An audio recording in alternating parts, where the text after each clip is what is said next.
Capítulo 19. Pasado algún tiempo murió Nahash, rey de los amonitas, y su hijo lo sucedió en el trono. Entonces David pensó: debo ser leal con Hanún, hijo de Nahash, pues su padre lo fue conmigo. Así que envió a unos mensajeros para darle el pésame por la muerte de su padre. Cuando los mensajeros de David llegaron al país de los amonitas para darle el pésame a Hanún, los jefes de ese pueblo le aconsejaron: ¿y acaso cree su majestad que David ha enviado a estos mensajeros solo para darle el pésame y porque quiere honrar a su padre? ¿No será más bien que han venido a espiar y explorar el país para luego destruirlo? Entonces Hanún mandó que apresaran a los mensajeros de David y que les afeitaran la barba y les rasgaran la ropa por la mitad a la altura de las nalgas, y así los despidió. Los hombres de David se sentían muy avergonzados. Cuando David se enteró de lo que les había pasado, mandó que los recibieran y les dieran este mensaje de su parte: quédense en Jericó y no regresen hasta que les crezca la barba. Al darse cuenta Hanún y los amonitas de que habían ofendido a David, enviaron 33,000 kilos de plata para contratar carros y jinetes en Aram Naharayim, en Aram de Macá y en Sobá. Contrataron 32,000 carros y al rey de Macá con su ejército, que acampó frente a Medeba. Por su parte, los amonitas salieron de sus ciudades y se dispusieron para el combate. Cuando David lo supo, despachó a Joab con todos los soldados del ejército. Los amonitas avanzaron hasta la entrada de su ciudad, pero los reyes que habían venido a reforzarlos se quedaron aparte, en campo abierto. Joab se vio amenazado por el frente y por la retaguardia, así que escogió a las mejores tropas israelitas para pelear contra los sirios, y el resto de las tropas las puso al mando de su hermano Abisai para que enfrentaran a los amonitas. A Abisai le ordenó: si los sirios pueden más que yo, tú vendrás a rescatarme, y si los amonitas pueden más que tú, yo te rescataré. Ánimo, luchemos con valor por nuestro pueblo y por las ciudades de nuestro Dios, y que el Señor haga lo que bien le parezca. Enseguida Joab y sus tropas avanzaron contra los sirios, y éstos huyeron de él. Al ver que los sirios se daban a la fuga, también los amonitas huyeron de Abisai, y se refugiaron en la ciudad. Entonces Joab regresó a Jerusalén. Los sirios, al verse derrotados por Israel, enviaron mensajeros para pedir ayuda a los sirios que vivían al otro lado del río Éufrates. Sofac, jefe del ejército de Hadadezer, se puso al frente de ellos. Cuando David se enteró de esto, reunió a todo Israel, cruzó el Jordán y tomó posición de batalla contra los sirios. Estos lo atacaron, pero tuvieron que huir ante los israelitas. David mató a 7,000 soldados sirios de caballería y 40,000 de infantería. También mató a Sofac, jefe del ejército.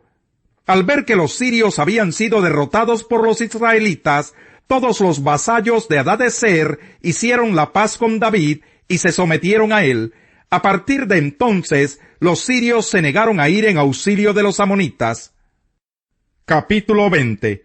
En la primavera, que era la época en que los reyes salían de campaña, Joab sacó el grueso del ejército y devastó el país de los amonitas.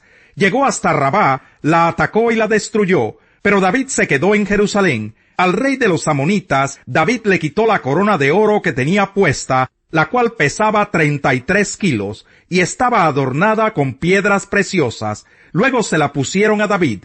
Además, David saqueó la ciudad y se llevó un botín inmenso. Expulsó de allí a sus habitantes y los puso a trabajar con sierras, rastrillos y hachas. Lo mismo hizo con todos los pueblos de los amonitas, después de lo cual regresó a Jerusalén con todas sus tropas. Después de esto, hubo una batalla contra los filisteos en Geser. Fue en esa ocasión cuando Sibecai el Husatita mató a Sipai, descendiente de los gigantes. Así sometieron a los filisteos. Luego, en otra batalla que hubo contra los filisteos, Elhanán, hijo de Yair, mató a Lahmi, hermano de Goliat el Gitita, cuya lanza tenía un asta tan grande como el rodillo de un telar.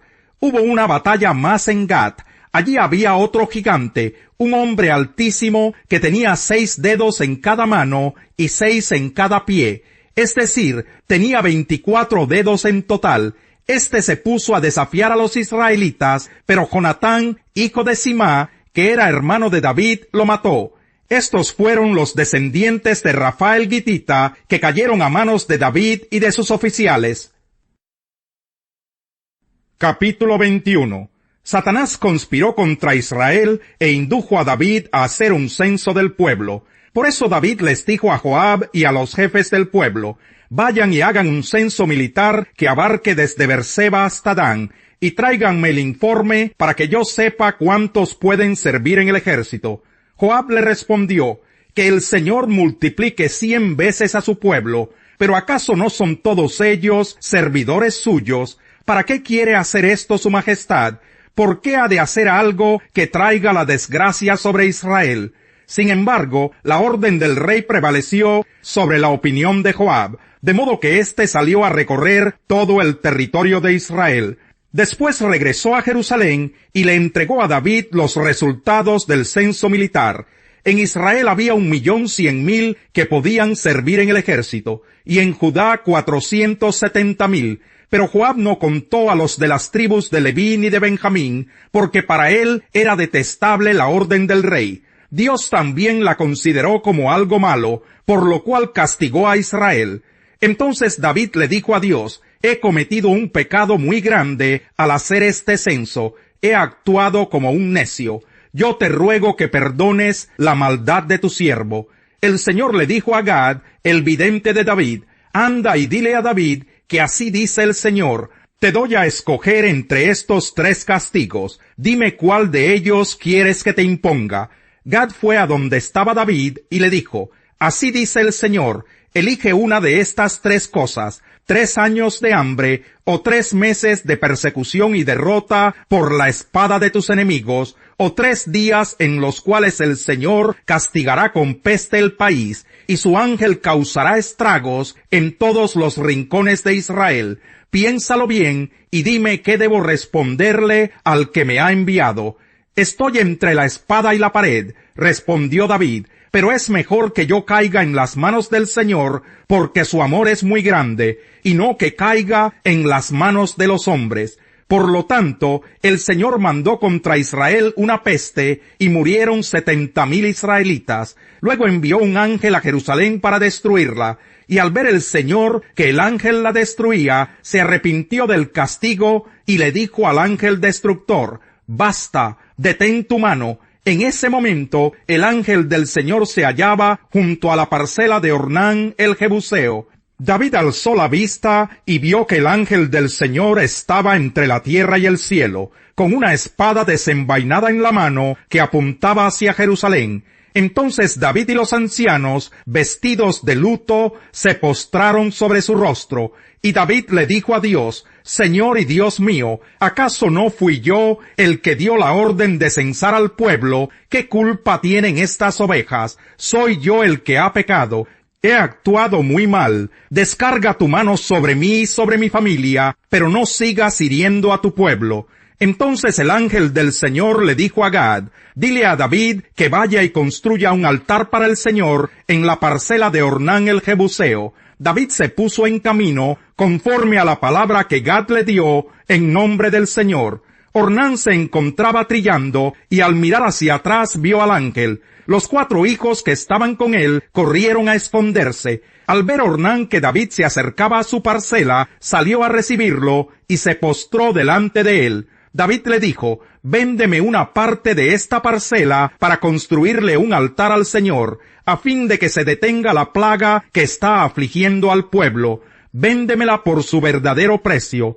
Ornán le contestó a David: Su Majestad, yo se la regalo para que haga usted en ella lo que mejor le parezca. Yo mismo le daré los bueyes para los holocaustos, los trillos para la leña y el trigo para la ofrenda de cereal. Todo se lo regalo. Pero el rey David le respondió a Ornán: eso no puede ser. No tomaré lo que es tuyo para dárselo al Señor, ni le ofreceré un holocausto que nada me cueste. Te lo compraré todo por su verdadero precio. Fue así como David le dio a Ornán 600 monedas de oro por aquel lugar. Allí construyó un altar al Señor y le ofreció holocaustos y sacrificios de comunión. Luego oró al Señor y en respuesta Dios envió fuego del cielo sobre el altar del holocausto. Entonces el Señor le ordenó al ángel que envainara su espada. Al ver David que el Señor le había respondido, le ofreció sacrificios. En aquel tiempo tanto el santuario del Señor que Moisés hizo en el desierto como el altar del holocausto se encontraban en el santuario de Gabaón. Pero David no fue a consultar al Señor a ese lugar porque por causa de la espada del ángel del Señor estaba aterrorizado.